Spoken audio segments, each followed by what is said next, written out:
Cahaya Ramadan.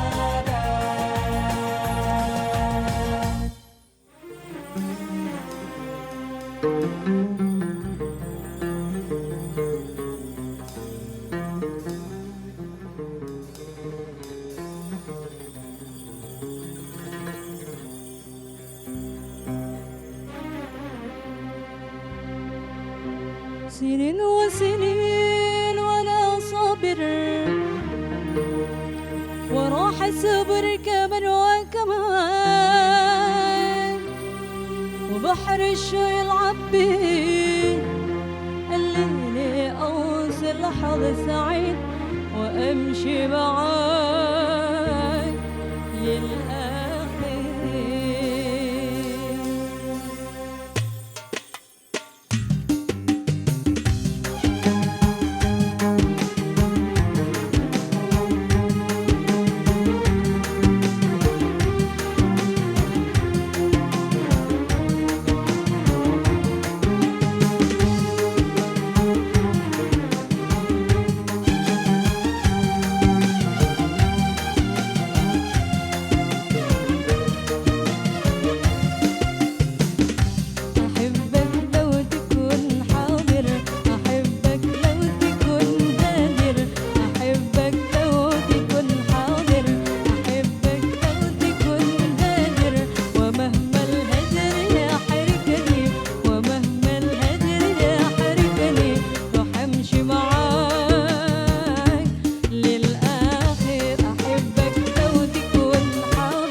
Assalamualaikum warahmatullahi wabarakatuh.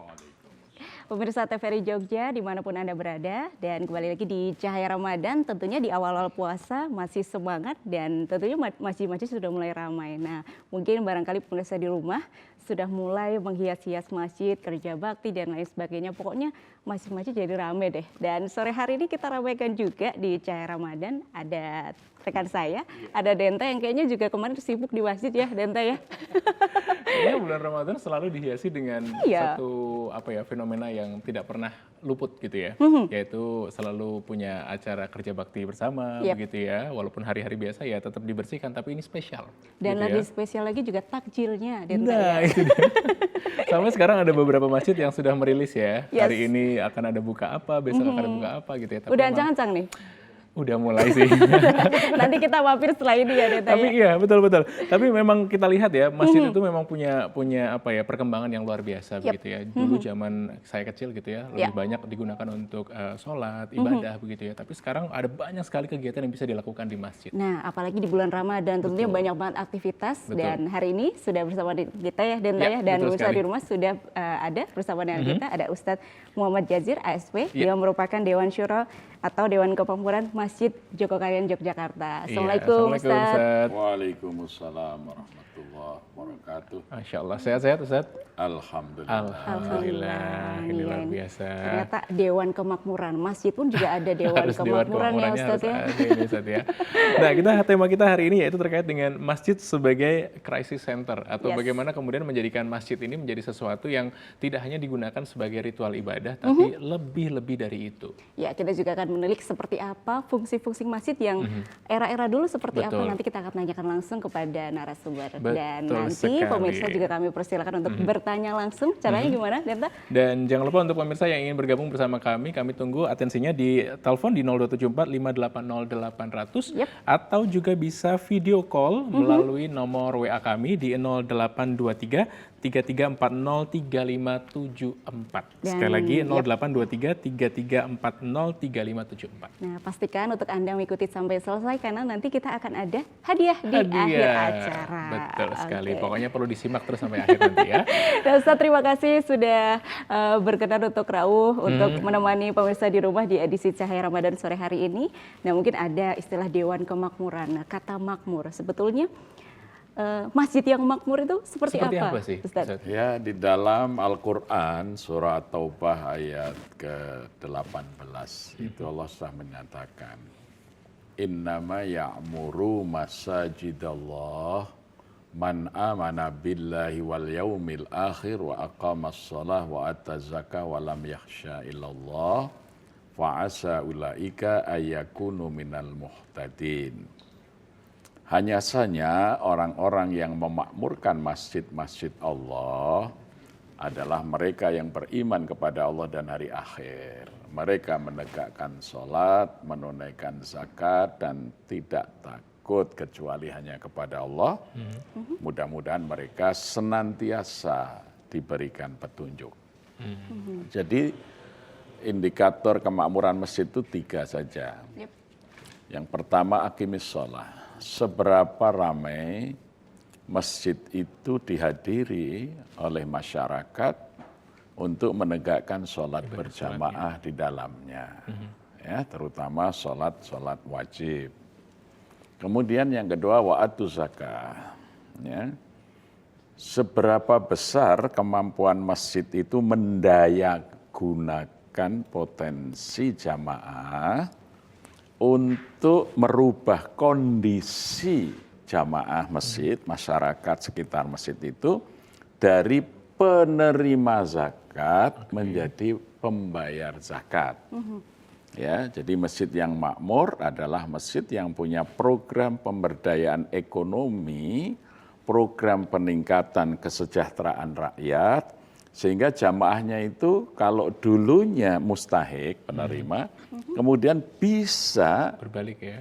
menjadi pembayar zakat. Jadi diukur seberapa banyak kemudian di lingkungan masjid itu orang yang berubah keadaan kesejahteraannya dari dulu orang yang menerima menjadi orang yang memberi. Kemudian 3, walam yakhsha illallah. Segala kekhawatiran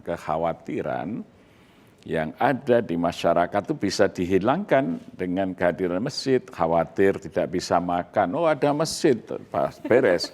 Khawatir tidak bisa menyekolahkan anaknya, ada masjid. Masjid yang akan menyelesaikan persoalan pendidikan anaknya. Khawatir sakit tidak bisa berobat, ada masjid, ada bantuan pengobatan. Masya Allah. Ya, kemudian ada upaya masjid memberikan ruang usaha, memberikan dorongan untuk masyarakat berdaya. Jadi jangan sampai adanya masjid orang menganggur gitu ya. Nah, Oke, jadi lebih-lebih dari itu ya. Tadi indikatornya kan ada 3 begitu ya. Tapi yang ketiga ini yang jadi menarik begitu ya. Kalau sholat nih kayaknya kita jadi semangat terus gitu ya, apalagi bulan Ramadan begitu ya. Dan tadi fungsinya tidak hanya fungsi ibadah saja, tapi juga ada fungsi ekonomi, bahkan pendidikan. Kalau kita gelisah bisa ke masjid. Ada solusi ke masjid gitu ya. Galau-galaunya nggak ini menepi gitu ya, tapi ke masjid begitu ya. Tapi yang saya berarti apakah harus kita data juga nih Ustadz untuk kemudian kita tahu mana yang kemudian sudah membayar zakat, mana yang kemudian menerima zakat. Nah itu apakah juga jadi sekarang ini yang ada di masjid itu sebagian besar masih baru terbentuk jamaah sholat, belum jamaah masjid. Bedanya apa ini Ustaz? Nah kalau jamaah sholat itu satu sama lain sholat bersama-sama nggak kenal satu sama lain, tidak ngerti problemnya apa, pekerjaannya apa, ya. Tidak saling tahu. Nah, kalau jamaah masjid itu tahu satu sama lain. Oh ini persoalannya dia lagi nganggur, tidak punya kerjaan. Ini dia baru merintis usaha di bidang ini. Harus saling tahu, itu namanya jamaah masjid. Kalau tidak saling tahu, masih jamaah sholat saja. Nah ini mungkin nanti kita cermati masjid Boleh, di ini menarik ini sebelah ya. kita itu seperti apa ya Dete. apa, ya. Tapi kita akan mungkin perintah untuk meramaikan masjid ini Ya. sudah ada di dalam Al-Quran ya Ustadz ya. Nah nanti akan sebelah sana sudah ada teman kita. Selamat sore Fakih, Assalamualaikum. Apa kabar? Alhamdulillah sehat Mas Genta. Luar biasa. Ini Sudah Fakih. siap mau safari masjid kemana nih? Nyari Sudah ada takjil? planningnya. Oh, gitu. Sudah ada planning. Tema kita biasa hari ya. ini mengenai masjid dan meramaikan masjid, memakmurkan masjid ya. Denta ya. Nah di Al-Quran sendiri ada nggak sih Fakih? Ada Mbak Galuh. Oke. Apa? Surat apa dan Di ayat surat keberapa? At-Taubah ayat 18. Oke, ayat ke-18. Oke, silahkan. Saya izin baca ya. Ya.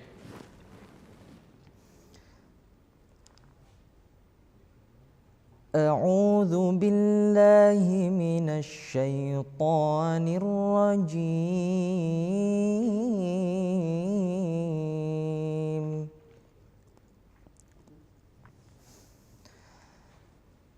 Innama ya'muru masajidallahi man amana billahi wal yawmil akhir.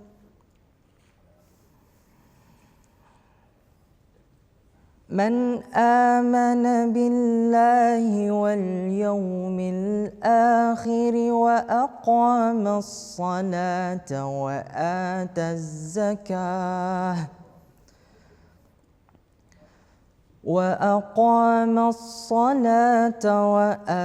الزكاة ولم يخش إلا الله فعسى أولئك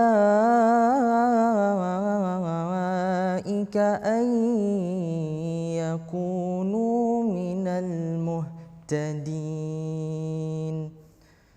صدق الله العلي العظيم. Masya Allah, luar biasa yang dibacakan sama Fakih, surat At-Taubah ayat 18 ya. Betul. Tadi sampaikan juga Ustaz Zazir begitu ya. Ya. Untuk orang-orang yang ingin memakmurkan masjid ada 3 ya yang tadi juga sudah dibacakan oleh Fakih. Dan mudah-mudahan kita juga semuanya bisa bersama-sama belajar dari Quran surat At-Taubah ayat ke-18 ini dan nanti kita akan lebih dalam lagi begitu ya Galuh ya. Betul. Terkait dengan tema kita hari ini yaitu bagaimana kita bisa menjadikan masjid sebagai tidak hanya tempat ibadah begitu ya, tapi juga menjadi crisis center. Wah, ini kalau ngomongin soal crisis center nih macam-macam ya, permasalahan di masyarakat kan macam-macam ya. Banyak Nah, sekali dan ternyata tadi Ustadz Jazir menyampaikan bahwa setiap masalah bisa lari ke masjid. Iya. Iya, luar biasa sekali. apalagi ya. anak zaman sekarang ya, galau ya, itu paling sering tuh. Bagaimana masjid menjadikan atau menjadi wadah untuk anak-anak muda bisa menghilangkan kegalauannya. Oke. Jadi fungsi masjidnya ada banyak ya Ustadz ternyata ya Ustadz ya. Nah sekarang ini kita dimudahkan ya pemirsa, kita dimudahkan banyak masjid yang bisa kita temui. Betul. Tapi apakah zaman dulu di era Rasulullah itu masjid sebanyak itu Ustadz? Dan fungsinya dulu tuh sebetulnya seperti apa Ustadz? Ya, kalau fungsi masjid di masa Rasulullah Sallallahu Alaihi Wasallam itu pada esensinya adalah menjadi pusat peradaban. Ya, jadi peradaban itu dibangun dari masjid. Maka sekurang-kurangnya di masa Nabi, masjid itu punya 5 fungsi. Yang pertama, masjid adalah Baitullah, rumahnya Allah, di mana melayani setiap hamba-hamba Allah yang ingin mendekatkan diri untuk sholat, beriktikaf, ya, kemudian ingin taqarrub kepada Allah, dan karena Allah itu tidak lelah, tidak mengantuk, maka masjid itu buka 24 jam. Ya, dan masjid itu lampu di malam hari harus terang benderang. Ya. Bangunan paling terang benderang di kawasan pada masa Nabi itu adalah masjidnya. Rumah-rumah sudah gelap, mungkin orang tidur lelap, tapi masjid lampunya menyala. Sekarang ini saya heran, masjid habis sisa sudah gelap, pintunya dikunci. Masjid apa itu? Itu tidak sesuai dengan apa yang dituntunkan Rasulullah. Orang jual durian aja lampunya 8 nyala menyala ya. terang, kok masjidnya gelap. Ini pengurus masjidnya nggak paham bagaimana dulu Rasulullah memperlakukan Masjid sebagai rumah Allah. Masa Allah dipenjara di dalam rumahnya sendiri, hanya boleh dikunjungi pada jam-jam besuk. Setengah jam sebelum sholat dibuka, selesai tutup lagi. Kurang ajar pengurus masjidnya itu. Itu Allah dipenjara di rumahnya sendiri. Masjid itu kan rumah Allah, Baitullah. Dan bisa juga ada musafir-musafir yang lewat, itu juga biasanya juga Kemudian memanfaatkan masjid. yang kedua, masjid itu adalah Baitul Mal. Baitul Mal. Jadi rumah harta. Jadi ketika seseorang memiliki harta lebih, maka dia letakkan di masjid. Taruh di masjid. Dan ketika ada orang memerlukan bantuan harta tadi, dia datang mengambilnya dari masjid. Ya. Nah, kalau sekarang institusi keuangan itu, ya, Baitul Mal. Jadi orang yang punya penghasilan lebih dengan kesadaran sendiri, dia akan meletakkan kelebihan hartanya itu di masjid. Kemudian orang yang memerlukannya akan datang mengambil. Dan kalau dia sudah cukup dikembalikan lagi. Itu masjid adalah Baitul Mal. Itu di masa Rasulullah SAW. Yang ketiga, masjid itu Baitul Tarbiyah.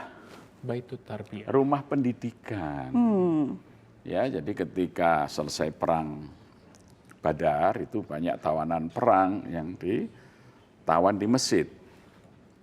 Rasulullah melihat ada seorang perempuan itu tukang riasnya Ummu Jamil, istrinya Abu Lahab. Maka Rasulullah memanggil Aisyah, kumpulin para wanita supaya belajar berhias, merias, merawat tubuh. Udah ada MUA berarti ya. Di masjid, ya. jadi tempat kursus. Di masjid Ustaz ya. Dan Nabi melihat ada seorang ahli yang mengajar baca tulis bahasa, kumpulin semua supaya belajar baca tulis di masjid. Ada juga dilihat seorang tawanan itu ahli menempa senjata, membuat panah, membuat parang, membuat tombak. Kumpulin anak-anak muda untuk belajar membuat senjata. Nah, tapi kalau sekarang di masjid belajar buat senjata, tangkap Densus ya. Tapi artinya masjid adalah Baitul Tarbiyah, pusat pendidikan, rumah pendidikan. Lebih-lebih dari sekedar membaca dan menulis Al-Quran saja berarti ya. Kemudian yang keempat, masjid itu adalah Baitul Muamalah. Tempat di mana dihidupkan transaksi untuk membangkitkan ekonomi rakyat. Jadi sehingga para pedagang itu, dia tidak mau jauh dari masjid karena ingin tidak ketinggalan sholatnya. Maka mereka berdagang di seputar masjid. Sehingga masjid itu rame. Sampai hari ini kita lihat saja, coba keluar dari Masjid Nabawi. Itu dari orang jual pakan merpati, lipstick, minyak wangi, sampai jual perhiasan emas ada. Lah masjid sekarang kok berjajar dengan kuburan. Itu kan keliru. Masjid itu harus pasar. Menghidupi ekonomi sekelilingnya. Sehingga orang Islam itu menjadi sejahtera. Maka Belanda dulu merubah mindset otak orang Indonesia. Masjid itu disejajarkan, didekatkan dengan kuburan. Supaya orang yang mau mati saja yang ke masjid. Sehingga anak muda nggak suka, masjid itu nggak menarik, ya. Ekonomi kita lemah, ya, kita miskin gitu. Nah, kemudian yang kelima, masjid adalah Baitul Dakwah, pusat untuk menyebarkan agama, ya, dengan berbagai cara. Satu contoh kalau hari ini ya. Kalau ada masjid kok tanpa wifi, wah itu masjid zaman Mataram. Apalagi zaman sekarang itu semuanya membutuhkan. Sekarang anak muda itu punya gadget tapi miskin pulsa. Jadi ini Ustaz, masjid tanpa wifi kembali ke zaman Mataram dulu. Robohkan aja itu masjid kuno. Ustaz, misalnya kalau ada anak muda yang ke masjid numpang wifi, nggak apa-apa ya Ustaz? Itu lebih baik begitu daripada numpang di tempat lain. Jadi maka kalau di masjid nanti diarahkan untuk belajar desain, ya, belajar buat konten-konten yang positif, ya, supaya bisa jadi YouTuber yang bisa mengisi otak dan pikiran rakyat dengan baik. Setuju. Jadi masjid tidak hanya sekedar sebagai ritual ibadah, tapi banyak sekali ternyata gitu ya. Itu masjid. Kalau hanya untuk sholat namanya musola. bukan masjid. Iya. Jadi Masjid tanpa pemberdayaan ekonomi, musola. Oke, jadi masjid harus lebih dari itu, Betul. begitu Dan ya. tadi juga Ustadz menyampaikan ya tentang Ya. bahwa masjid itu pusat peradaban juga, Betul. kemajuannya bisa dilihat dari masjidnya. Artinya kalau kita di sekitar masjid, kalau masjidnya maju, insya Allah juga rakyatnya juga akan maju ya Ustadz ya. Maju. Iya, maka sebetulnya kalau sekarang ini di Indonesia, Yep. masjid itu harus menjadi pusat pengentasan kemiskinan. Minimal 40 warga miskin di sekitar masjid harus mentas dari kemiskinannya dengan adanya masjid. Jadi keberadaan masjid tidak hanya sebagai pusat ibadah, tetapi juga mensejahterakan orang yang Yaitu di sekitarnya tadi ya. mengentaskan kemiskinan itu ibadah. Oh iya betul. Iya. Betul, Ustaz. Jadi jangan lupa, Iya. ya itu. Jadi Oke, baik, mengentaskan kemiskinan itu ibadah. Ya pusatnya di masjid. Aha. Ya.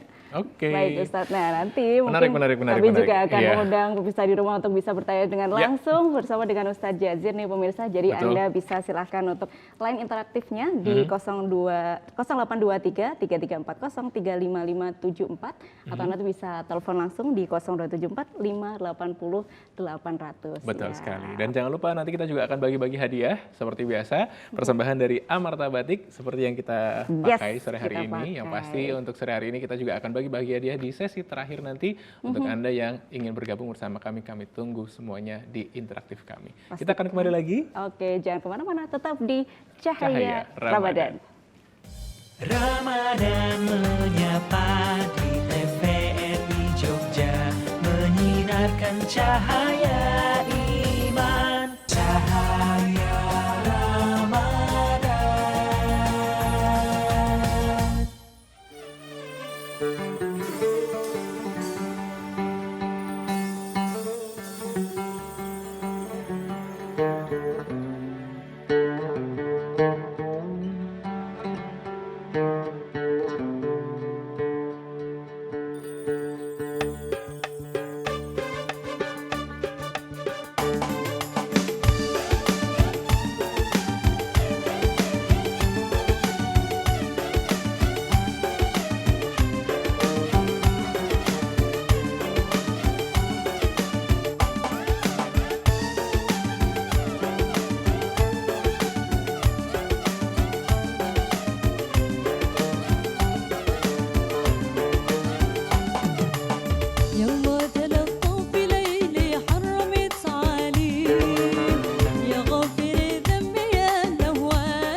Ya, alhamdulillahirobbilalamin. Ya, terima kasih banyak NWS Musik ya selalu menemani kita sore hari jadi lebih fresh gitu ya. Semangat lagi ya. Semangat lagi Tinggal puasanya. beberapa menit lagi kita akan berbuka puasa, tapi Sabar yang pasti dulu. sabar dulu betul.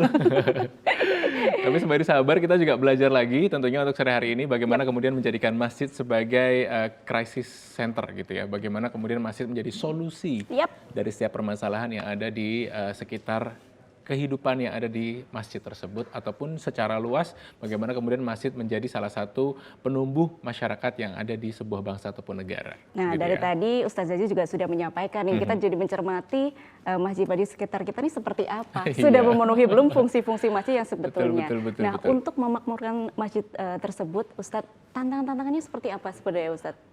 Yang kita pertama itu mindset.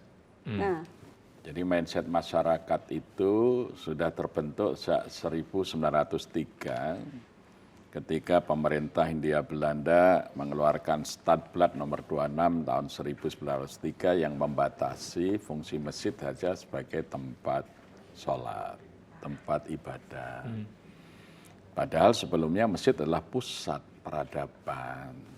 Maka dulu tata ruang misalnya di keraton-keraton di Jawa, itu pusatnya juga masjid. Jadi disebut catur gatra tunggal, masjid, alun-alun, keraton, pasar. Ya. kayak Ini di Jogja satu juga kesatuan. berdekatan ya, Ustaz, Iya, itu. Jadi peradabannya itu dimulai dari masjid. Masjid, tempat bertemunya hamba dengan Tuhannya. Kemudian alun-alun, tempat bertemunya rakyat dengan pemimpinnya. Terus keraton, tempat memanage mengatur rakyat. Kemudian pasar, tempat untuk menumbuhkan ekonomi. Ini menjadi satu kesatuan yang disebut dengan catur gatra tunggal. Berbeda dengan tata ruang kolonialis.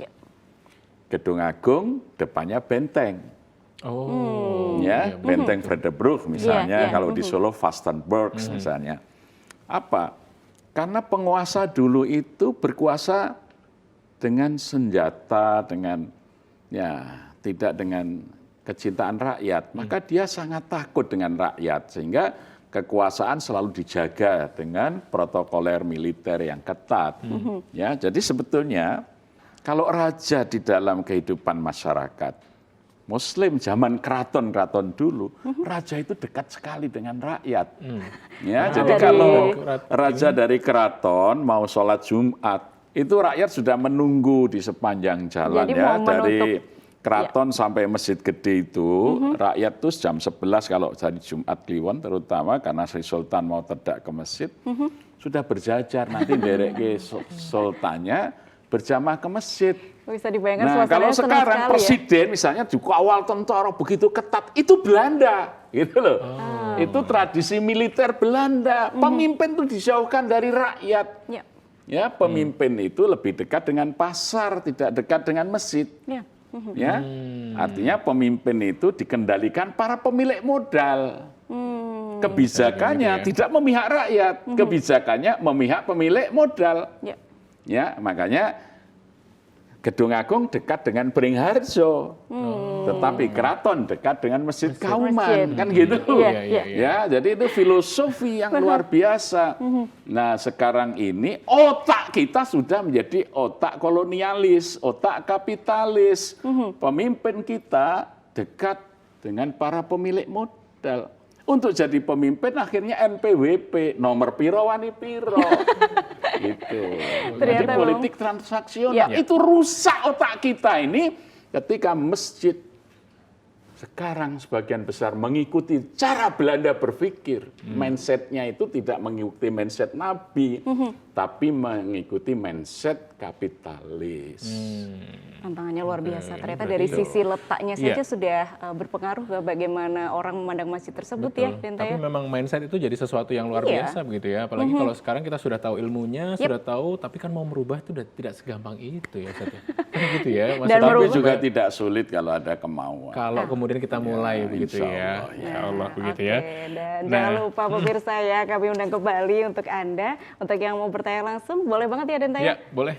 di 02745800800 dan jangan lupa untuk WhatsApp ataupun video call begitu ya melalui WhatsApp di 0823 33403574. Kami tunggu ya untuk sore hari ini. Siapa tahu kita juga bisa langsung berinteraksi dan langsung bertanya dengan Ustadz Jazir sore hari ini mumpung beliaunya pas mampir di Cahaya Ramadan sore hari ini gitu Dan ya. pastikan untuk Anda pemirsa untuk tahan dulu nanti sampai dengan akhir acara karena di akhir acara nanti akan ada hadiah yang bisa Anda dapatkan kalau Anda bisa menjawab kuis dari kami. Nanti kuisnya sudah ada di materinya sebetulnya ya. Sudah dikasih bocoran Sudah itu. dikasih bocorannya begitu ya. Oke.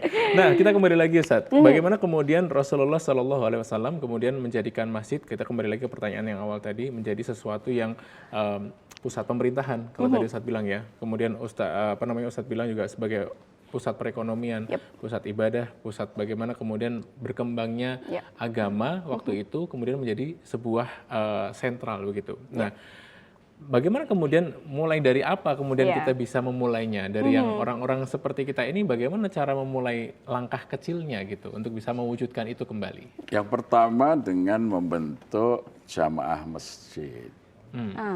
Yang kedua mencoba menghadirkan imam masjid. Jadi tadi sudah saya sampaikan yang ada sekarang ini imam sholat, jamaah sholat. Jadi kalau imam sholat selesai mimpin sholat pulang. Kalau imam masjid dia lihat, oh ini kok ada jamaah saya, nampaknya ada masalah, dia masih berdoa dengan khusyuk, matanya meleleh air mata. Lah imam akan bertanya, misalnya Bu, ada masalah apa? Iya Pak, saya ini janda, ya ada masalah, anak saya ini ngambil kuliah di kedokteran, S1-nya beasiswa, ini habis wisuda, Harus mau koas, harus biaya sendiri, tidak ada beasiswa, biayanya capanya berapa? Ya sekitar 64 juta Pak. Oh baik, Ibu tunggu di kantor ya, kita panggil bendara masjid. Kas kita ada enggak kalau untuk bayarin koas ini? Oh ada Pak, ya kita bayarin aja. Masya Allah. Ya itu. Ya ada juga Pak, saya mau buka usaha. Usaha apa? Bakpia Pak. Coba dihitung keperluannya untuk oven berapa, ya, kompor berapa, kemudian untuk perputaran modal membeli tepung, ya kacang hijau macam-macam, ya. Terus untuk bekal selama dia merintis kan belum punya penghasilan, bekal hidupnya berapa. Ya udah kita bantu dari masjid. Uang masjid itu tidak hanya untuk bangunan masjid, tapi untuk menyelamatkan jamaahnya itu. Ya. Menarik ini. Ya. Kalau uang masjid hanya untuk bangunan masjid, itu sama dengan Sailendra membangun Candi Borobudur 92 tahun. Sampai hari ini bangunannya megah, umatnya habis. Seperti Sanjaya membangun Candi Prambanan 52 tahun, umatnya habis. Kita lihat Syekh Ali Tambu Al-Baghir datang di Magelang, tidak bangun masjid. Sampai hari ini tidak ada petilasannya. Tapi melatih orang-orang di Magelang itu bertani sayur, bertani padi di lereng-lereng bukit dengan irigasi yang bagus. Akhirnya karena sejahtera, dia masuk Islam tanpa dipaksa. Maulana Malik Ibrahim datang ke Gresik, lihat itu kawasannya itu adalah rawa-rawa. Maka dia dibantu oleh Maulana Ishak, seorang dokter dari Rusia. Maulana Malik Ibrahim itu ahli irigasi. Jadi bagaimana dibangun tambak-tambak dari rawa itu untuk memelihara bandeng, membuat garam, untuk membuat persawahan, sehingga orang hidup sejahtera. Di rawa banyak nyamuk, maka Maulana Ishak, seorang ahli kedokteran, bisa mengobati. Karena dulu kalau orang panas badan karena malaria dikira kesurupan demit. Ya, padahal ini karena malaria. Jadi Islam itu menyelesaikan masyarakat. Sekarang orang datang bangun masjid, bangun masjid, bangun masjid. Tetangga masjid tidak bisa menanak nasi, nggak punya beras, pengurusnya diam aja. Ada tetangga masjid anak pinter mau kuliah, nggak punya biaya, pengurus masjid diam saja. Itu bukan masjid, itu candi namanya. Megah tapi.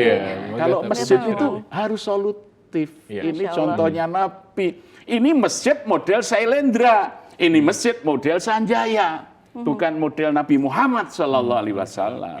Masya Allah, ternyata masalah-masalah sosial di sekitar masjid mestinya harus Nah, makanya dulu diselesaikan Nabi dulu ya, bangun Ustadz. menara masjid. Bilal itu hanya 5 kali naik menara untuk azan. Rasulullah itu paling sering naik menara. Karena dia akan lihat, ini tidak hari puasa, kalau ada dapur tetangga masjid tidak mengepul, datangi oleh Nabi. Kenapa kamu nggak masak hari ini? Ya Rasulullah, tidak ada gandum, tidak ada daging. Rasulullah akan panggil bendaharanya. Ya, namanya Abdurrahman bin Auf. Itu si Fulan, keluarganya tidak masak hari ini karena tidak ada gandum di rumahnya. Antar itu fungsi menara. Memantau dari atas ya, Ustadz ya. Sekarang ini pengurus bangun menara tinggi-tinggi untuk kesombongan, seakan-akan masjid ini mewah megah. Tetangga tuh rumahnya bocor di dekat di sebelah rumah, di sebelah masjid yang mewah. Ini kurang ajar. Tak senting pengurus masjid yang nggak paham tentang masjid. Dibiarin rumah tetangga bocor, sementara masjidnya lantainya pakai keramik yang mahal, jendelanya kaca kristal yang mahal. Tetangganya WC-nya tidak sehat, tidak diperbaiki. Ini kebodohan tentang masjid. Parah sekali ini. Belanda dulu sejak 1903 merusak mindset masyarakat tentang masjid. Luar biasa sekali kedatangan Jadi kalau Belanda. ada masjid yang tidak ngurusi rakyat, itu masjid zaman kolonial. Ya. Ya, Ustadz. Itu ya. Jadi merubah mindset itu yang pertama, karena memang mindset kita sudah terlanjur dari Karena dulu memang, ternyata iya, ya Denta ya. Betul. Kebiasaan untuk kemudian sholat 5 waktu terus pulang tutup lagi, pintunya iya. begitu ya. Tidak kemudian melihat sekitarnya ada sesuatu hal gitu ya. Iya, Tapi dan- banyak ketakutan-ketakutan Ustadz. Kalau Iya. saya melihatnya misalnya begini, ketika kita mau tadi ya Ustadz bilang mau membantu orang, tapi kan kadang-kadang wah engko nek infaknya nggak cukup gitu misalnya ya, atau pendapatan yang kita dapatkan dari masjid ini nggak cukup untuk membiayai. Nah, Ada itu keraguan tertentu, itu bagaimana Ustadz? Ustadz? Itulah kita harus menghidupkan masjid sebagai baitul mal. Satu contoh di Masjid Jogokarian itu, tahun 2003, ada warga yang lapor, Pak, itu Pak Anu itu masuk rumah sakit sudah hampir 3 bulan. Ini sudah boleh pulang rawat jalan, tapi biayanya sekian puluh juta. Keluarganya nggak mampu. Oh ya, baik. Saya tanya bendahara. Itu almarhum Ustadz Haryanto ya. Tat, kas kita berapa? 48 juta. Biaya keluarga itu berapa? 40. Biaya semua. Oke. Terus saldo kita berapa berarti? 5 juta, Pak. Iya. Kasihkan untuk rawat jalan, mungkin dia tidak punya transport dari rumah ke rumah sakit. Saldo kita nol, Pak. Iya, saldo kita nol. Ini menjadi pembicaraan masyarakat. Iya, betul Ustadz. Di Tapi mana-mana. langsung ada yang datang. Pak Ustadz, uang masjid habis ya? Iya, untuk membantu itu. Ini saya ganti 50 juta. Ada lagi yang datang. Ini supaya masjid Danu saya kasih 100 juta. Justru dalam 1 hari 300 juta terhimpun. Masya Allah. Kita nolkan untuk mengurusi rakyat. Iya, masyarakatnya ya. Ya, ini karena mohon maaf, kita ini sering tidak mengikuti sunnah Nabi, terutama dalam milih bendahara masjid. Nabi itu memilih bendahara itu 2 orang. Satu Abdurrahman bin Auf radhiyallahu an, yang kedua Utsman bin Affan radhiyallahu an. Siapa mereka? Mereka adalah saudagar yang kaya raya dan dermawan. Lah kalau memilih bendahara kok cuma tukang nyatet uang keluar masuk, bodoh, itu cara Belanda itu.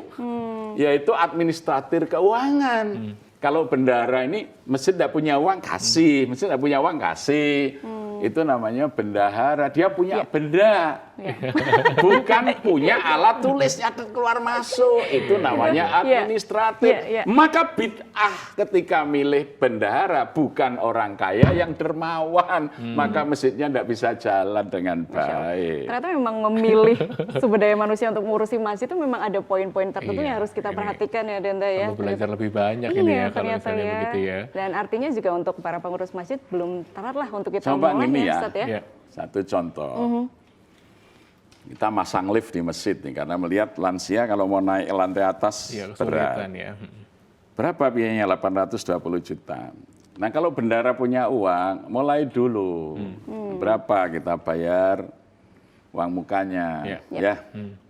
Orang pada nanya, Pak ini lift berapa? 820. Boleh kami ikut, boleh. 10 hari 900 juta terima. Selesai. Masya Allah. Tapi 10 kalau hari. diumumkan dulu, Iya. kita akan masang lift untuk ini, yang keluar bukan uang apa? Apa, Ustaz? Masjid macam-macam, pakai lift segala kayak mall. Jadi yang keluar jadi Masya berbeda-beda Allah. ya. Menarik gitu. sekali ya, Iya, Ustaz, iya. menarik ya Deta ya. Oke, siap. Tentunya juga sore hari ini ternyata tidak hanya saya dan Deta saja yang untuk antusias untuk Penasaran ya, menyimak betul ya. ya. Ternyata pemirsa di rumah juga sudah ada yang ingin bertanya kepada Ustaz Jazir nih ya, Deta, Oke, sepertinya ada. siap. Ada yang bertanya lewat WhatsApp sepertinya ya. Ada Mbak Nia di Yogyakarta. Halo Mbak Nia. Halo, selamat sore. Mau nanya dong Ustadz, bagaimana cara merubah, nah ini mindset pengurus takmir yang berpikir kolonial. Para pemuda malah sepertinya dibatasi peran sertanya. Jazakallah, Wah, ini Ustadz. juga kadang-kadang nggak usah ikut-ikut. Iya, Ya, ini urusan orang tua. misalnya gitu. Ya, jadi dengan edukasi, alhamdulillah sekarang ini kan kami di Masjid Jogokarian punya tim media. Jadi dibuat konten kemasjidan. Sehingga masjid kita ini kemudian menjadi rujukan. Sekarang ini masjid sudah berubah di mana-mana tiap hari. Sehingga kita menyiapkan SDM. Kami kerjasama dengan perguruan tinggi, kita sudah membuat prodi S1 tentang yang menyiapkan imam dan manajer masjid. Kemudian kami juga sedang menyiapkan pesantren khusus untuk pengelola masjid. Kemudian di beberapa daerah, bahkan ada pemerintah daerah seperti Kabupaten Karanganyar di Jawa Tengah, dia membuat sekolah takmir masjid. Kami di Jember kerjasama dengan YIN Jember, dengan Yayasan Dana Sosial Al-Falah, dengan Kementerian Agama, di sana membuat sekolah takmir masjid. Kemudian sekarang berdiri koalisi ya masjid pemberdaya. Jadi masjid-masjid yang sudah punya daya ekonomi yang cukup, kita berhimpun untuk membuat program masjid pengentas kemiskinan. Ya. Jadi kita survei di tiap provinsi itu, masjid itu ada 3 kriteria. Satu, masjid perjuangan. Jadi masjid yang untuk bayar listrik aja harus minta sumbangan donatur. Berjuang sekali ya Ustadz ya. Yang kedua adalah masjid berdaya. Masjid yang dari infaknya sudah mampu, dia tidak harus minta kemana, bantuan kemana-mana. Yang ketiga, masjid pemberdaya. Masjid yang surplus dananya kita dorong untuk bisa mengentaskan kemiskinan lingkungannya. Minimal 1 tahun, satu masjid berdaya mengentaskan 40 kepala keluarga dari kemiskinannya. Ya. Jadi kalau 1% masjid di Indonesia dari 800.000 masjid, berarti 8.000 masjid, 1 tahun bisa mengentaskan 40 kakak, berarti 40 kali 8.000 mentas. Itu 1 tahun. Insya Allah ini bisa lebih efektif daripada Kementerian Sosial.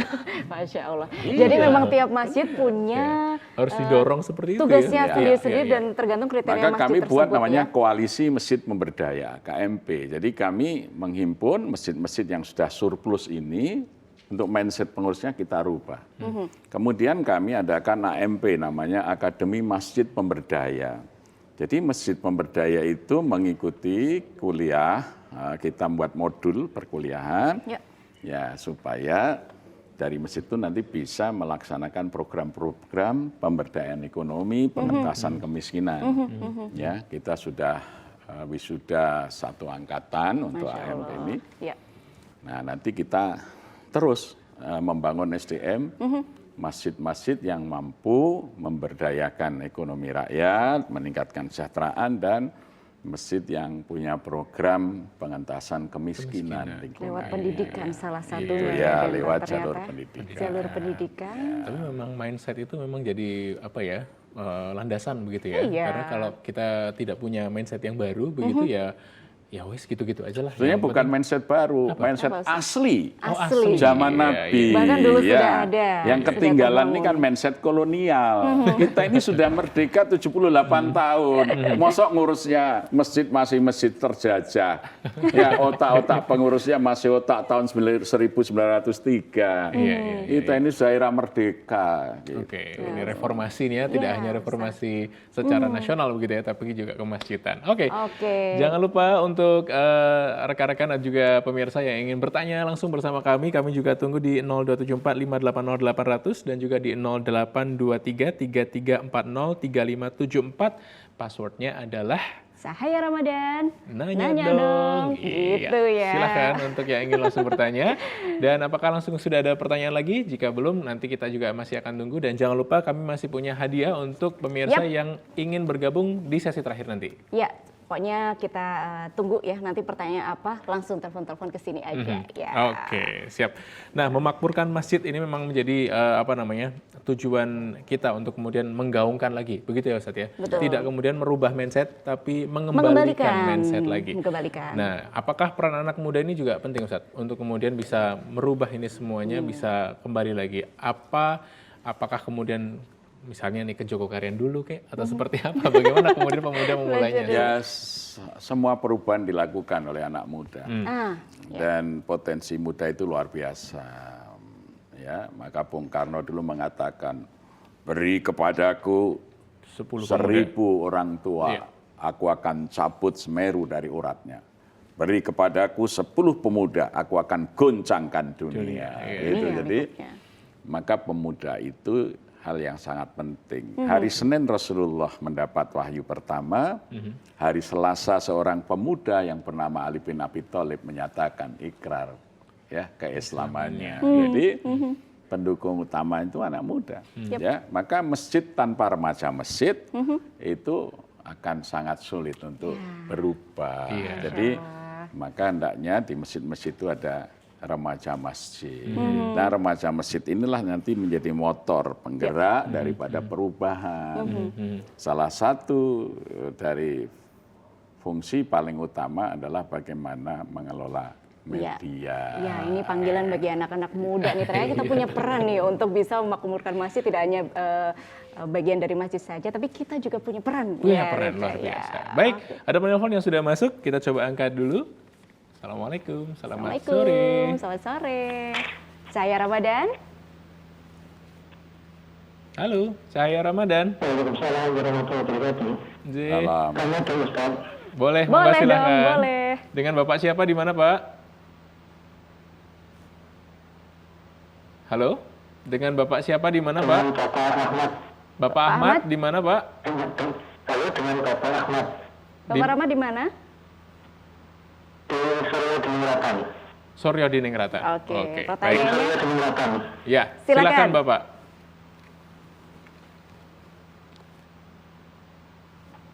Ya, di masjid kami ini kan untuk fasilitas termasuk anak muda ini kan sudah kita update. Jadi sudah ada wifi, kita juga sudah memberikan beasiswa untuk anak-anak remaja itu.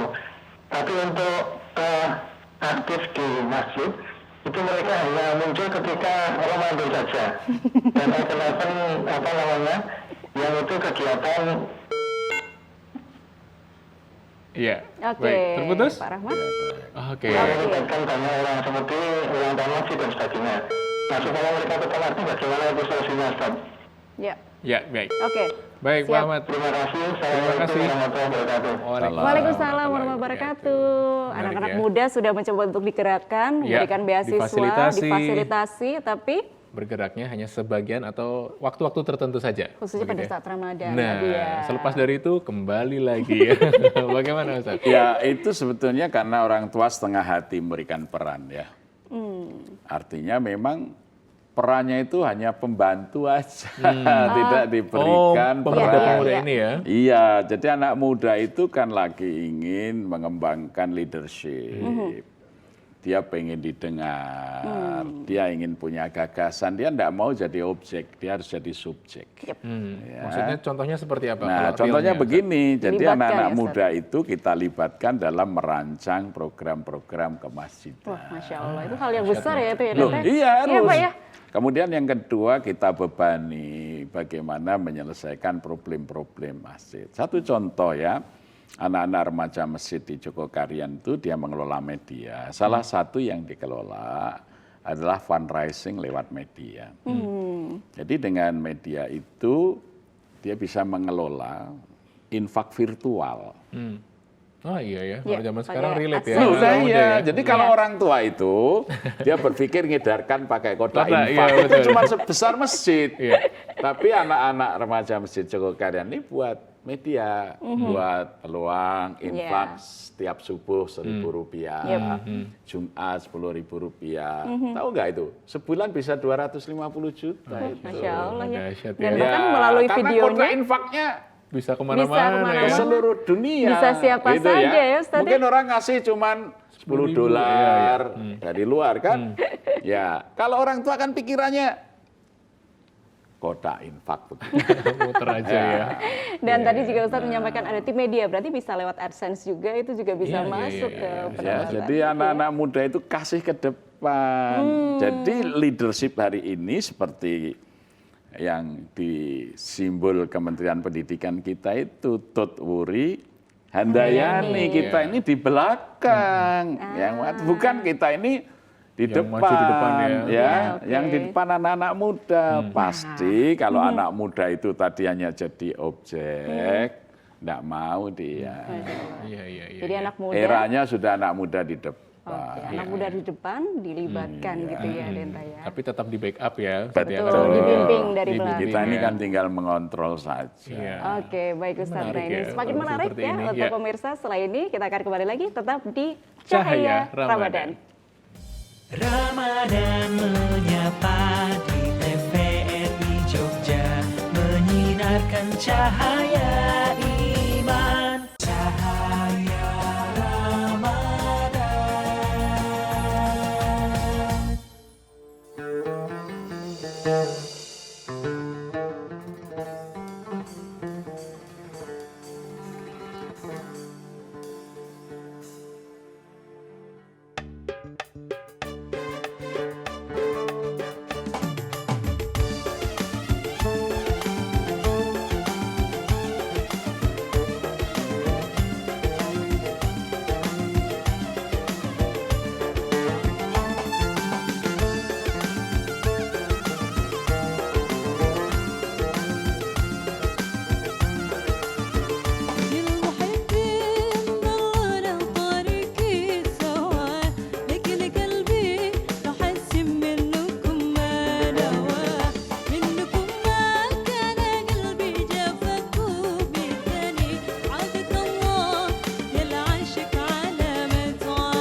Anda masih di Cahaya Ramadan dan masih bersama dengan Ustadz Muhammad Jazir, ASP, Dewan Syuro Masjid Joko Karyan Yogyakarta. Dan sore hari ini temanya adalah masjid sebagai crisis center. Dan tadi juga sudah disampaikan bahwa ternyata masjid tidak hanya fungsinya sebagai ibadah saja, ternyata ada fungsi-fungsi lain. Dan tadi salah satu untuk memakmurkan masjid, menghidupkan masjid, salah satunya adalah melibatkan anak muda. Melibatkan anak muda. Ini ternyata jadi poin penting juga begitu ya dari bahasan kita sore hari ini, karena memang anak muda ini menjadi penggerak seperti tadi yang disampaikan oleh Ustadz Jazir.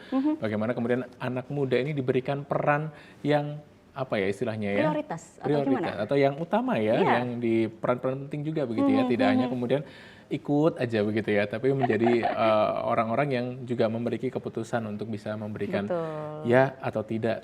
Bagaimana kemudian program itu dilaksanakan di masjid. Luar biasa ya, dan apalagi anak-anak muda ini energinya luar biasa, daya kreativitasnya juga sangat luas ketika disampaikan di energi yang positif, melibatkan itu sebagai urusan masjid, nanti akan lebih makmur lagi. Masjid, ya. Oke, jangan lupa pemirsa, kita di segmen yang ketiga seperti biasa kita juga akan memasuki pertanyaan kuis langsung atau kita nanti dulu boleh langsung ya.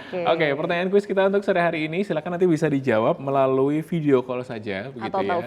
Atau telepon ya di 0274 580 800 atau video call di 0823 3340 3574. Sekali lagi sudah ada di bawah layar kaca, silakan bisa langsung diakses. Dan pertanyaannya adalah? Pertanyaannya adalah tadi sebenarnya sudah ada jawabannya nih pemirsa ya. Apa fungsi masjid di zaman Rasulullah SAW? Ya, tadi kayaknya sudah ada bocorannya ya. Ada 5 fungsinya ya. Oke, silakan kalau mungkin sudah mencatat sore hari ini, silakan bisa dijawab. Silakan. Kru di studio nggak boleh ya ini ya? Nggak boleh ya, kita mau ikut ya ini. Nah, udah mau ada yang ngacung-ngacung juga nih. Akan ada hadiah dari Amarta Batik yang akan kita bagikan juga sore hari ini, seperti yang sudah ada di depan kita gitu ya. Jadi silakan kalau yang ingin langsung menjawab pertanyaan kita. Bagaimana atau apa fungsi masjid di zaman Rasulullah? Oke, sambil menunggu kita ke Ustadz Jazir lagi ya. Nah, kalau tadi sampaikan oleh Ustadz Jazir, berarti memang ke depannya harapannya masjid itu bisa dikelola secara profesional.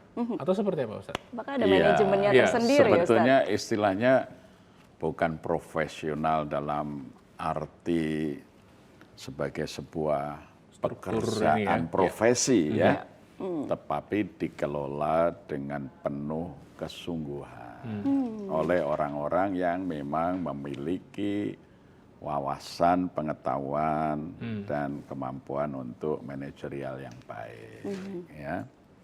Jadi itu, maka perlu ada SDM yang disiapkan khusus untuk mengurus masjid. Sekarang ini kan kecelakaan saja orang jadi pengurus masjid itu ya. Jadi memang disiapkan dengan poin-poin kualifikasi tertentu gitu ya. Dan ini ternyata ada penelpon ke Cahaya Ramadan. Mohon izin Ustadz, ini ada penelpon yang kayaknya mau jawab pertanyaan nih ya, udah tidak sabar. Assalamualaikum, selamat sore. Jangan lupa passwordnya Cahaya Ramadan. Mau dong. Waalaikumsalam warahmatullahi wabarakatuh. Waalaikumsalam warahmatullahi wabarakatuh. Halo, dengan siapa? Ramadan mau dong. Cahaya Ramadan. Cahaya Ramadan mau dong. Boleh di passwordnya dulu? Cahaya Ramadan mau dong. Oke, siap. Dengan siapa di mana?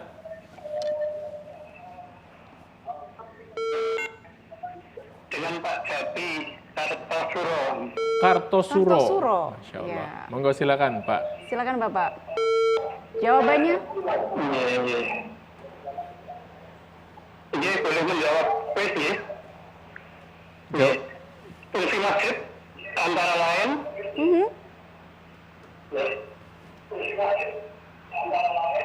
Apa? Iya. Baitullah, Baitul Muamalah. Oke. Ya. Ada lagi? Dua lagi? Ayo, Bapak. Iya. Itu ya Pak ya. Terima kasih. Oh iya, mohon maaf, dengan Bapak siapa tadi? Assalamualaikum warahmatullahi wabarakatuh. Waalaikumsalam warahmatullahi wabarakatuh. Gimana Pak? Iya, dengan Bapak siapa? Mohon maaf. Bapak siapa? Pak Efri sepertinya namanya. Pak Jati. Pak Jeffrey. Pak Jeffrey. Pak Jeffrey, terima kasih ya. Oke, baik. Oh, Pak Pak Jati. Jati. Baik, Pak Jati terima kasih banyak. J, matur nuwun Pak Jati di Kartosuro. J, Ya, Baik, oke. kita tanya langsung ke Ustadz Jazir. Benar Fungsi tidak? masjid, betul ya, tidak Ustaz? tadi 4 yang benar ya. Iya. Jadi dari 5, 4. Jadi ya Oke. Boleh sudah, lah ya? boleh, Ustaz. sudah. Oke. Lulus selalu. Lulus. Ya, lulus. Selamat ya Pak Jati. Oke. Anda mendapatkan hadiah dari kami. Betul, dari Amarta Batik. Dan silakan kalau misalnya nanti akan dihubungi juga oleh tim dari TVRI Jogja. Dan jangan lupa untuk hadiahnya nanti bisa diambil di TVRI Jogja dengan membawa identitas diri dan juga fotokopi aslinya. Begitu Dan ya. di jam kerja ya. Betul Dan untuk sekali. pemirsa yang lain lagi ya, jangan ragu-ragu lagi untuk telepon karena kami setiap harinya akan menyediakan hadiah untuk Anda ya, Deta ya.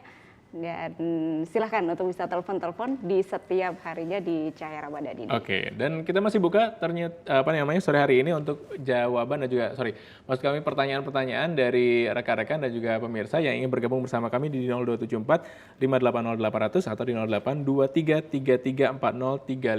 082333403574. Oke, pertanyaan sudah kita bagikan, hadiahnya sudah kita bagikan juga dan Sudah sudah sah, langsung ya. dijawab begitu ya. Kita kembali lagi ke topik kita bahasan kita sore hari ini. Nah, ini memang sebuah perjalanan panjang nggak sih Ustadz ketika kita ingin membuat Iya. masjid yang Menjadi makmur yang Menjadi makmur besar, begitu dan seperti besar itu begitu tidak hanya ya. bangunannya saja, tetapi juga sistem di dalamnya juga kokoh dan juga berdara makmur sampai dalamnya ya. Iya, Dan saya sempat dengar dari Ustadz Jazir dulu. Iya. Yang penting tuh kalau anak muda katanya harus diwaraki dulu katanya gitu Ustadz ya. Nah, Waraknya gimana seperti nih? apa? Istilah orang Konsepnya Jawa gimana, itu Ustadz? dibuat kenyang Ustaz. sah nom iku doyan sego radoyan suworo. Maksudnya gimana nih Ustadz? Jadi anak muda itu perlu fasilitasi, tidak perlu banyak nasihat. Oh iya betul. Nah selama ini kadang-kadang di masjid itu orang tua terlalu banyak omong, tapi tidak memberi Solusi fasilitas. dan fasilitas. Itulah yang membuat anak-anak tidak kerasan di masjid. Oh tak mirip cangkeman, cuma gitu kata anak muda itu ya. Ya. Jadi anak muda itu perlu bantuan. Oh Pak kami pengen punya inilah untuk media perlu Studio begini, misalnya ya, ya, Ustaz, studio. ya. Oke, coba dihitung berapa biayanya, kita usahakan. Ya. Terus nanti digunakan untuk apa, begini-begini, ya coba aja. Itu, mereka bisa jalan, bahkan lebih bagus. Bahkan sekarang ini kamera mereka bagus, tata ruangnya, lampunya bagus. Jadi lebih bagus Tidak ya. minta dari masjid, ternyata royalti dari YouTube dia juga bisa. Masya Allah. Karena Iya, kemudian iya. followernya banyak, Banyak, ya, kita betul. dapat Iya. masjid juga dapat uang Iya. dari fundraising yang dilakukan anak-anak media. Dan dari sini juga anak muda dilatih untuk Gitu. bertanggung jawab juga ya Iya. ketika mendapatkan sesuatu dikembalikan lagi. Kita Gitu. kaget, loh ini Sedekah kameranya ya, bagus sekarang. Oh iya, ini 80 juta Pak harganya. Wah, bagus ini. Uangnya dari mana? Ini kita dapat royalti dari YouTube, kita belikan Ustaz. ini. Ya, Masya Allah. Kita Iya, kan iya. seneng sebagai Iya, orang iya, tua. iya. Kalau kita orang tua mau beli kamera 80 juta mikir. Mikir betul.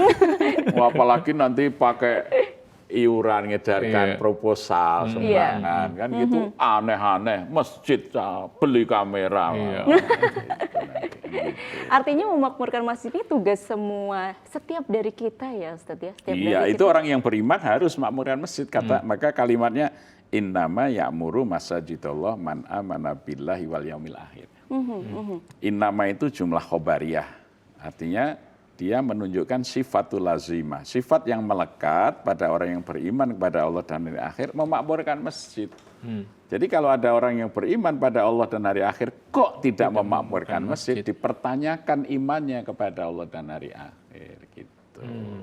Jadi ini memang tanggung jawab kita masing-masing Iya. sebenarnya begitu ya. Ibu-ibu, remaja, putri punya.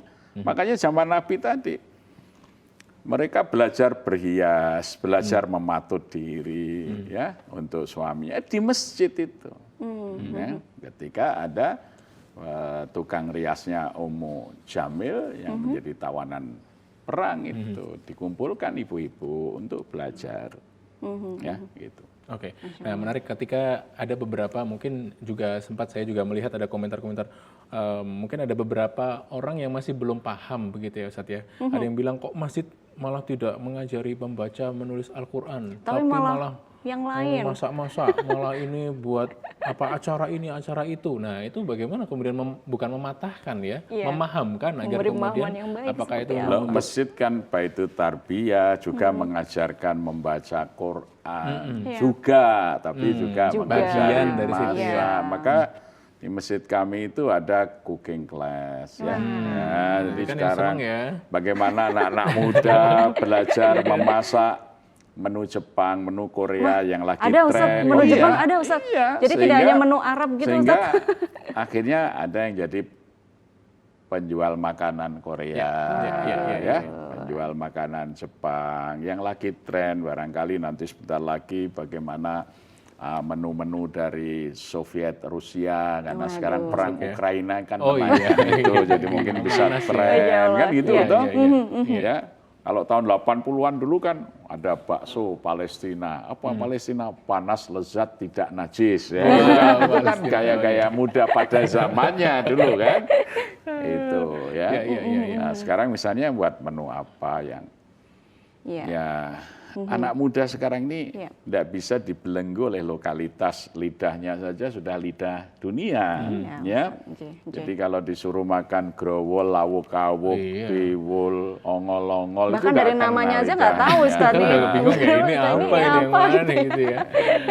Tapi satu saat kuliner kita ini juga harus kita Kenalkan juga sebagai tanggung jawab peradaban kita. Betul saya. Luar biasa ya, dan ketika tadi Ustaz menyampaikan ada pelatihan bahkan memasak di Jogokarian tersendiri juga ada Kampung Ramadan Jogokarian, di sana juga tersedia UMKM tertentu juga. Itu fungsinya dulu awalnya katanya untuk ini ya Ustaz ya? Jadi Kampung Ramadan saya lihat dulu tahun 2000-an itu kegiatan Ramadan itu adalah panitia amaliyah Ramadan masjid.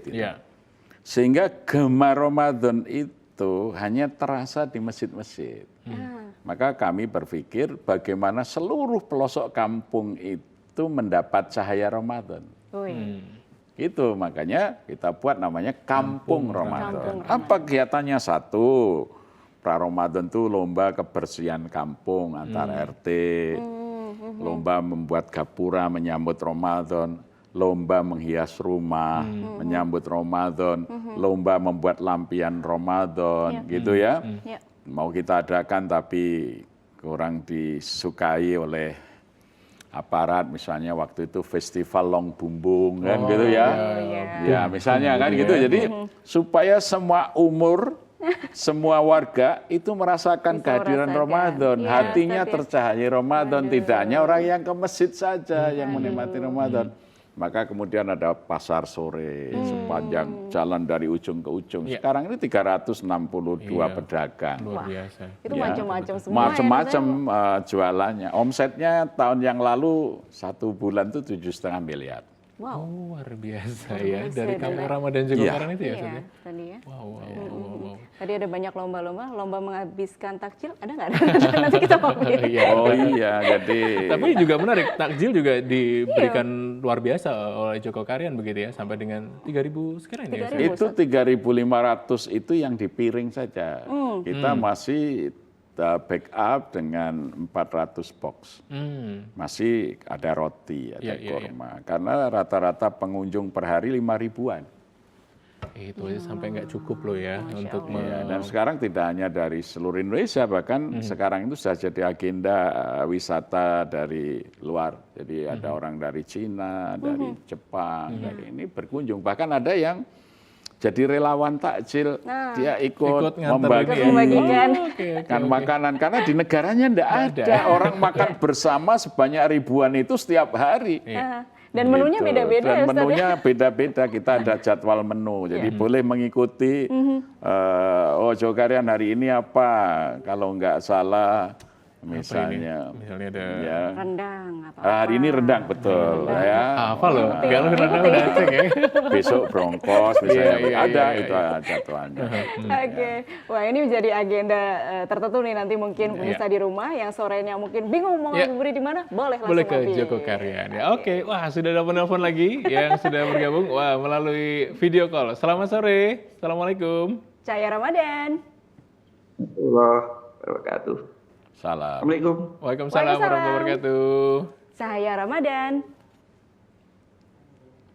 Tanya dong. Nanya dong. Apa Pak seperti? Cahaya Ramadan, nanya dong. Nanya dong. Ya, oke. Silakan dengan Mas siapa di mana, Mas? Nanya dong. Boleh. Dengan Mas siapa di mana? Mami Gamping, Mbak. Mami Gamping. Mami Dari Mas Gamping. Mami Mas Mami di Gamping. Gamping. Silakan Mas Mami. Monggo. Jauh Pak Jazir. Jauh Pak Jazir. Monggo Ya, silakan. monggo. Kaitanipun menika Pak menawi infak kagem simpan pinjam niku pareng mboten nggih Pak nggih wonten Oh Pak. iya. Oke, ada lagi Mas Mami? Sampun dikabulin Pak Sampun. Jazir. Oh, nggih, Ya, matur oke. nuwun. Ibu Pak. Iya. Waalaikumsalam warahmatullahi wabarakatuh. Waalaikumsalam. Bagian Fungsi dari pengurus infak. masjid nih Yeah. kayaknya nih. Tapi Mas mungkin Mami. secara umum juga seperti apa sih? Iya. Ustaz? Ya, Kadang-kadang, monggo suka sebetulnya ragu. boleh ya, asal tidak ada tambahan apa-apa. Karena tambahan itu riba. Iya. Ya.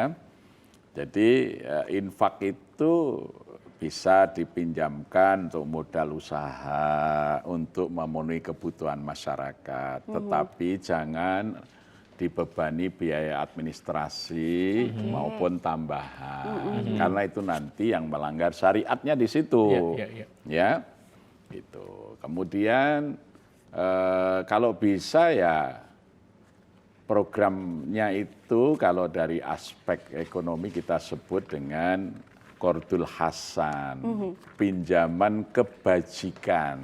Maksudnya gimana nih? Ya artinya tidak mengharap apa-apa. Oke. Ya, jadi hanya untuk kebajikan aja. Ya, jadi kita pinjami supaya dia hidupnya lebih baik. Oke, jadi boleh asal tidak ada tambahan-tambahan. Pada tertentu, prinsipnya boleh, gitu tapi ya. tanpa tambahan dan Tanpa. tanpa biaya administrasi. Oke, Jadi baik. kalau Ustaz. yang mau nakal gitu terus gimana Ustaz? Ya biar aja, nakal itu karena kepepet Oh, ya. iya. Insya Allah nanti. Oke, baik Ustaz, Diganti mungkin ya. ini di rumah sudah pada pengurus-pengurus masjid sudah bersiap untuk memperbaiki masjidnya Iya. juga karena memang sudah tahu problemnya di mana. Nah, Iya. ini bisa mulai dari mana, Ustaz? Dari sekarang, jangan ditunda-tunda ya. Oh itu tidak sulit kok, yang penting kita mau memulai. Masjid itu rumah Allah, Baitullah. Jangan khawatir, Allah itu pasti akan ngurus rumahnya dan ngurus orang yang ngurus Nah, rumahnya. itu penting ya. Masya Allah. Ya. Ngurus orang yang mengurus rumahnya Iya, Allah. kita itu ngurusin masjid, kita akan diurus oleh Allah yang punya masjid. Dan keyakinan itu harus kita Itu Tanamkan. pasti, tidak mungkin. Orang ngurus istana negara aja gajinya besar, apalagi ngurus rumahnya Allah. Allah itu maha kaya, maha pemberi, pasti kita diberi lebih besar. sudah ada jaminannya Kalau ya, ngurus Ustaz ya. perusahaan UMP, upah minimum. Kalau ngurus masjid UMP, upah maksimum. Itu pun dari Allah ya, Iya. luar biasa. Oke, sebagai terakhir, ini dengar-dengar Ustadz juga sedang nulis buku nih, mau diluncurkan juga. Launching, Ini judulnya kalau tidak salah Manifesto Masjid Nabi. Nah, ini mungkin di di-spill sedikit ya. Boleh, Isinya apa sih Ustadz dan bagaimana kemudian mungkin pemirsa untuk bisa mendapatkan bukunya begitu ya, agar bisa belajar banyak tentang manajemen masjid. Yep. Ya, jadi sebetulnya buku itu kita rangkum gagasan kita untuk mengikuti Nabi. Bagaimana masjid itu ya kembali kepada masjid di zaman Nabi. Kita buat sebuah manifesto. Bagaimana masjid harus kembali mengikuti garis lurus apa yang diajarkan oleh Nabi dalam fungsi dan perannya. Iya. Maka dengan demikian masjid itu pasti akan memihak rakyat. Makanya kan judul bukunya itu Manifesto Masjid Nabi, Rumah Allah yang memihak rakyat. Itu judulnya gitu. Oke. Waduh, ini ditunggu nih Ustadz ya. Nah, setelah ini kita akan biar bisa belajar dan setiap masjidnya makmur semua. Amin, begitu ya. Untuk bukunya nanti bisa diakses aja atau mungkin bisa dicari. Judulnya adalah Manifesto Masjid Nabi ya, Ustaz ya. Ya, Manifesto Masjid Nabi, Nabi, Rumah Allah yang memihak rakyat. Masya Allah. Terima kasih Oke, banyak Ustadz matur sudah nuwun mampir Ustaz Jazir untuk hari ini. sore hari ini dan pemirsa juga terima kasih atas kebersamaan Anda dan kami juga mengucapkan terima kasih kepada Amarta Batik. Batik untuk wardrobe kita untuk sore hari ini dan nanti kita akan kembali lagi untuk jadwal imsak untuk daerah istimewa Yogyakarta dan sekitarnya. Oke, kita akan kembali besok ya. Kita akan selalu menemani Anda menjelang buka puasa. Dan saya Galuh dan rekan Kembali saya. lagi nanti di Cahaya Ramadan kita untuk sore hari ini Oke. nanti masih akan bersama-sama dengan kita. Oke. Kembali lagi nanti di Cahaya Ramadan. Ramadan.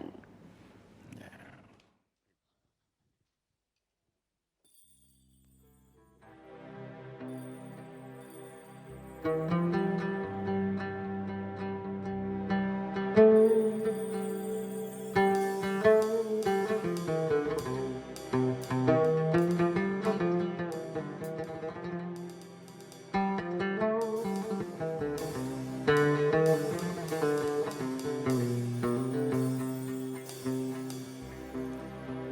ورد محلك جمالك بين الورود، يا غصن مهلك دوامك لما تنون، قلبي عليك والهل يشكي الغرام حيران، قلبي عليك والهل يشكي الغرام حيران، أنساني ذاك اللون ولا مرة تجرب